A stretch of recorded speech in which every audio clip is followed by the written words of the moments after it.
जो दिया है कि एक सीधा 15वां क्वेश्चन है, एक सीधा राजमार्ग एक मीनार के पाद तक जाता है।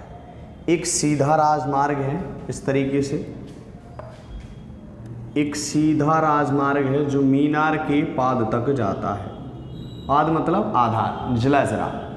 एक राजमार्ग है जो मीनार के पाद तक जाता है।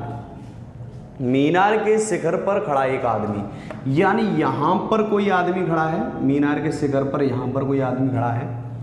खड़ा एक आदमी एक कार को 30 के अवनमन कोण पर देखता है, 30 के अवनमन कोण पर देखता है। यानी यहाँ पर खड़ा एक आदमी यहाँ पर कोई कार देखता है 30 के अवनमन कोण, 30 का अवनमन कोण देखता है बेटा, यहाँ पर 30 का अवनमन कोण देखता है। ठीक है, 6 सेकंड कोण देखता है जो मीनार के पाद की ओर एक समान चाल से जाता है, यानी एक समान से चाल से जाती है। 6 सेकंड के बाद कार का अवनमन कोण 60 डिग्री हो गया, यानी यहाँ से पाद की ओर कार जा रही है और 6 सेकंड के पश्चात अवनमन कोण कितना हो गया बेटा, 60 हो गया। यानी यहाँ पे कहीं पहुँची होगी और वो 60 हो जाता है अवनमन कोण।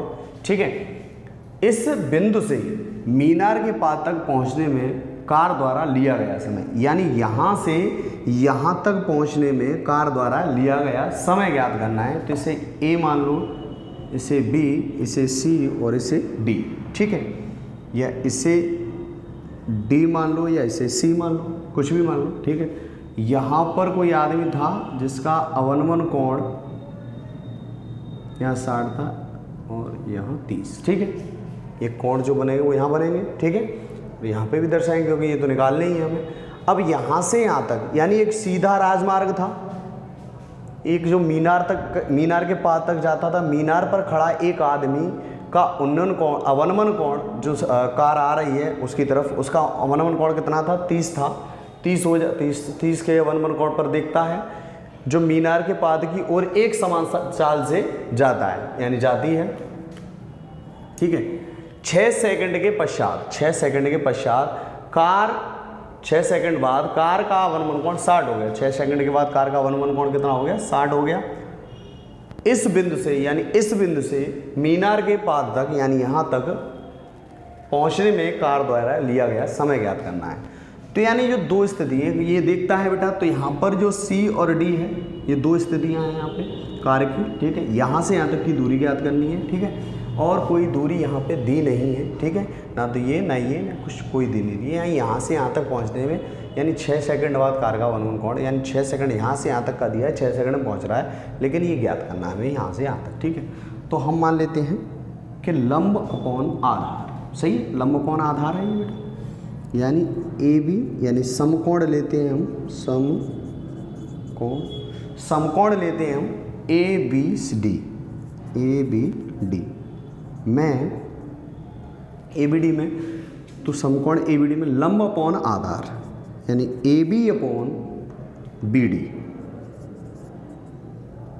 एंगल कितना है 60, लंब अपॉन आधार क्या होता है 10, तो यहाँ लिख देंगे 10 60 लिख देंगे। A B upon B D, 10 60 का मान कितना होता है बेटा, √3, कितना होता है, √3 होता है। इसका यहाँ गुणा हो जाएगा तो ए बी बराबर कितना आ जाएगा, बी डी। देखो इसका यहाँ पर गुणा कर देंगे तो ए बी बराबर √3 बी डी। सही, इसको मान लो इक्वेशन फर्स्ट, यानी समीकरण फर्स्ट मान लिया हमने। अब हम करेंगे पुनः, यानी दोबारा से समकोण ए बी सी में, समकोण ए बी सी में लंब अपॉन आधार, यानी पूरा आधार ये हो जाएगा यहाँ से, लंब अपॉन क्या आधार, लंब क्या है बी, ए बी है और आधार क्या है बी सी। एंगल कौन सा लेंगे, ये वाला, क्योंकि ये तो ले चुके हैं, यहाँ से यहाँ तक ले रहे हैं तो ये वाला एंगल लेंगे 10 30 A B upon B C. देखो 10 30 की वैल्यू कितनी होती है बेटा, √3, 1/√3 होती है 10 30 की वैल्यू 1/√3। इसका गुणा यहाँ कर देंगे, इसका यहाँ पे, या इसका यहाँ पे कर दो तो ए बी बराबर कितना हो जाएगा, BC अपॉन √3। इसका गुणा यहाँ पे किया BC अपॉन √3, ए बी बराबर, इसे मान लो इक्वेशन सेकंड। अब देखो यहाँ पर फर्स्ट है और यहाँ सेकंड, यानी समीकरण फर्स्ट व सेकंड से देखो ए बी बराबर इतना है और ए बी बराबर इतना है। हमें जो ए बी बराबर इतना दिया, हम ए बी की जगह रखते हैं, इसे यहाँ पे कर रख सकते हैं ना। तो बेटा क्या हो जाएगा, √3BD बराबर BC अपॉन √3। देखो ये वाली वैल्यू ए बी बराबर है, यहाँ पे ए बी है, तो मैंने ये वाली ए बी बराबर ये वाली वैल्यू ए बी की जगह पे रख दी, बराबर BC √3। इस √3 का इसमें भाग लगा दूँ तो BD बराबर BC अपॉन √3 कितना हो गया बेटा, 3, ठीक है, इतना आ गया। इसका गुणा यहाँ कर दो, 3BD बराबर BC, इतना हो गया। देखो इसका गुणा यहाँ हो जाएगा 3BD बराबर BC, इतना हो गया। अब देखो अब क्या करेंगे, हमें यहाँ से यहाँ तक की दूरी निकालनी थी, ठीक है। तो BD यानी अब देखो BD बराबर क्या है, BC, यानी BD बराबर क्या है, यहाँ से यहाँ तक की BC है ये, ठीक है। यानी दो रेखाएं मिली हैं, ये और ये मिली हैं, तभी तो ये जाके बना है पूरा BC। अब BD निकालनी है हमें, तो हम क्या कर सकते हैं कि हमें यहाँ से यहाँ तक की दूरी निकालनी है, ठीक है। और यहाँ पे 3BD बराबर BC दे रहा है, यानी BC बराबर कितना दे रहा है, 3BD। तो ये दोनों रेखाएं यहाँ से, तो हम BC की जगह पे क्या रख सकते हैं, BC की जगह पे हम रख सकते हैं CD प्लस BD। देखो BC की जगह क्या रख सकता हूँ मैं, 3BD। देखो मैं BC की जगह पे क्या रख सकता हूँ, CD प्लस BD, यानी यहाँ से CD प्लस BD, ठीक है, सही है ना। देखो ये पूरी रेखा, ये दो रेखा मिलके बनी है, तो मैंने BC की जगह पे मैंने क्या रख दिया, CD प्लस BD। तो BD में इधर लेके आऊँगा, माइनस की हो जाएगी CD। तो एक बात बताओ, यहाँ से 3BD में से एक BD गया तो कितना बचा बेटा, 2BD बराबर CD, यानी CD बराबर 2BD निकला, ठीक है। अब एक बात बताओ, CD जो दे रहा था, यानी यहाँ से यहाँ तक की जो समय दे रहा था वो कितना था, 6 सेकंड, सही है, 6 सेकंड ही तो दे रहा था। तो BD यहाँ से यहाँ तक, ये एक ही तो BD है, यहाँ से यहाँ तक एक ही तो दूरी है, ये यहाँ पे कितना है, 2। तो मैं अगर यहाँ से यहाँ तक का समय जो रख दूँ, कितना है बेटा, 6 सेकंड। तो यहाँ पे मैं 6 रख दूँ तो 2BD, 2 से कितनी बार, 3 बार। BD बराबर कितना आ गया, 3 सेकंड आ गया, कितना, 3 सेकंड आ गया, ठीक है। तो यानी यहाँ से यहाँ तक जो समय लगेगा वो कितना लगेगा बेटा, 3 सेकंड। यानी यहाँ से देखो पाद तक पहुँचने में, यानी इस बिंदु से मीनार तक पहुँचने में कार द्वारा लिया गया समय, यानी मीनार तक पहुँचने में कार द्वारा लिया गया समय कितना है बेटा, 3 सेकंड, ठीक है बेटा, कितना है, 3 सेकंड है, नोट कर लो इसे।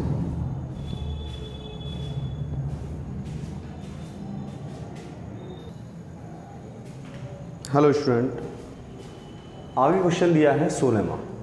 देखो 16वां क्वेश्चन दिया है, मीनार के आधार से और एक सरल रेखा में 4 मीटर और 9 मीटर की दूरी पर स्थित है। यानी मीनार के आधार से, मीनार है कोई है, मीनार के आधार से, मीनार का आधार यहाँ पे, मीनार के आधार से 4 मीटर और 9 मीटर, एक 4 मीटर और एक 9 मीटर, यानी यहाँ से यहाँ तक की एक रेखा और खींच लो, यहाँ से यहाँ तक, ये पूरी कितनी होगी बेटा, 9 मीटर। ये 4 मीटर, एक 9 मीटर, ठीक है। मीनार के आधार से और एक सरल रेखा, और एक सरल रेखा, मीनार के आधार से एक सरल रेखा 4 मीटर और 9 मीटर की दूरी पर स्थित दो बिंदु, एक तो बिंदु यहाँ पर और एक बिंदु यहाँ पर, 2 बिंदु है, एक यहाँ से यहाँ तक जो है 4 मीटर, ठीक है, और यहाँ से यहाँ तक 9 मीटर, यानी 2 बिंदु हैं, एक 4 मीटर की पे एक 9 मीटर की दूरी पे।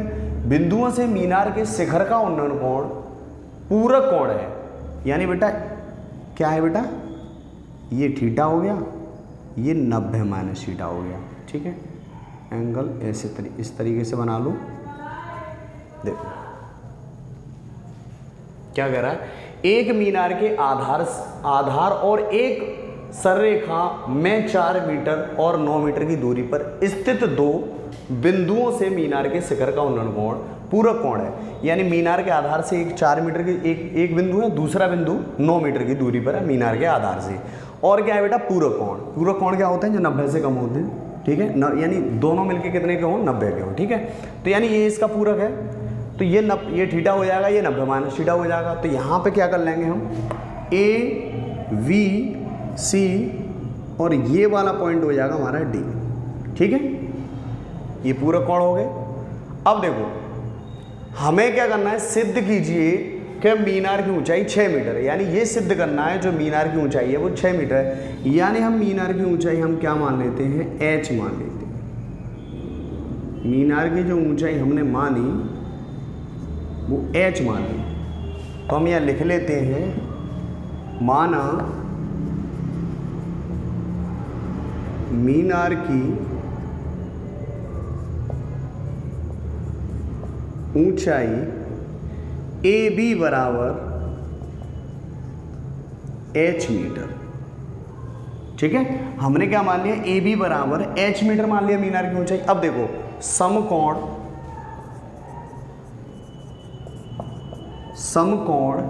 ADB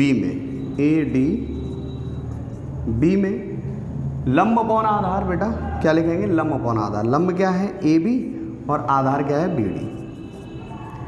ये वाला एंगल लिया है, तो ये देखो लंब और आधार क्या होता है, tan होता है। और tan यहाँ पे एंगल कितना दिया, 90 माइनस थीटा। ठीक है, इतना दिया है। तो AB हमारा क्या है, H है, H upon BD। tan 90 minus theta क्या होता है, cot थीटा। क्या होता है, cot थीटा, ये हमने पढ़े हैं। H अपॉन BD हो गया, और tan 90 माइनस थीटा होता है बेटा cot थीटा। ठीक है, अब इसका गुणा यहाँ कर दो और इसको नीचे ले आओ, या ऐसा कर लो, या ऐसी वैल्यू रहने दो, कोई दिक्कत नहीं। ठीक है, नहीं BD कितना दिया, 4 मीटर दिया ना, तो BD की जगह हम कितना लिखेंगे, BD की जगह पे 4 लिखेंगे। ये हो गया हमारा समीकरण फर्स्ट। ठीक है, हमने इतना मान लिया। तो AB बराबर H था और BD बराबर 4, तो BD की जगह पे 4 रख दिया, AB की जगह पे H देखिए, tan 90 माइनस थीटा क्या होगा, cot थीटा। ठीक है, समीकरण फर्स्ट। अब हम लेंगे पुनः ACB में, पुनः समकोण ACB में। ठीक है, तो ACB में लंब अपॉन आधार, ये पूरा आधार, ये लंब, AB अपॉन BC। लंब और आधार tan ही होता है, एंगल कितना है, थीटा। तो कितना हो जाएगा बेटा, tan थीटा। कितना हो गया, ठीक है। AB कितना है, H। BC कितना है, यहाँ से यहाँ तक 9 है, 9 tan थीटा। समीकरण सेकंड, ये हो गया समीकरण सेकंड। तो यहाँ देखो H अपॉन 4 और H अपॉन 9, tan थीटा या cot थीटा। तो बताया अगर इन दोनों का आपस में मल्टीप्लाई कर दें तो 1/10 क्या होता है, 1/10 क्या होता है, 1/cot होता है, cot से cot कट जाएगा, यानी H बराबर हमारी वैल्यू निकल आएगी। तो हम ये लिख देंगे यहाँ पे समीकरण फर्स्ट व सेकंड का गुणा करने पर, समीकरण फर्स्ट में समीकरण सेकंड का, समीकरण फर्स्ट में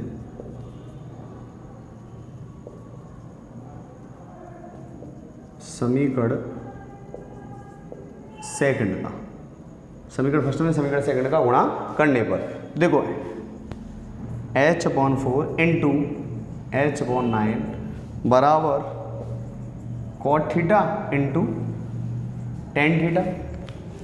समीकरण फर्स्ट में समीकरण सेकंड का गुणा करोगे तो H/9 यानी H/4 इंटू H/9 बराबर cot theta into tan theta. तो इसका इसमें गुणा करेंगे तो बेटा कितना हो जाएगा, H² और इसका इसमें करेंगे तो 9×6 = 36। यहाँ पर cot थीटा है, tan थीटा क्या होता है 1 बेटा tan को क्या कर सकते हैं 1/cot थीटा कर सकते हैं, cot से cot कट जाएगा, यानी tan थीटा इक्वल टू क्या होता है 1/cot थीटा। तो देखो h²/36, यहाँ कितना बचा 1, इससे ये कट गया 1 बचा, इसका यहाँ पर गुणा कर दो तो h² बराबर 36। अब इस पे से रूट हटाएंगे तो यहाँ प्लस माइनस रूट में 36 ले लेंगे, ठीक है, यानी इससे स्क्वायर हटाएंगे रूट ले लेंगे इस पे प्लस माइनस, यानी एक h बराबर यहाँ पे लिख देते हैं, एक h बराबर आएगा प्लस का 6 और माइनस का 6, यानी यहाँ पर ये कितने का स्क्वायर होता है 6 का।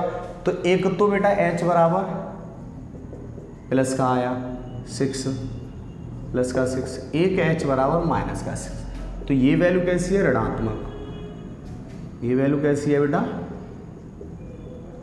ऋणात्मक। ऊंचाई माइनस में तो होगी नहीं, ऊंचाई तो हमेशा प्लस में होगी, तो h बराबर कितना हो जाएगा 6, यानी मीनार की ऊंचाई, ये मीनार की ऊंचाई हो जाएगी कितनी h बराबर 6 मीटर मीनार की ऊंचाई हो जाएगी। नोट कर लो आप।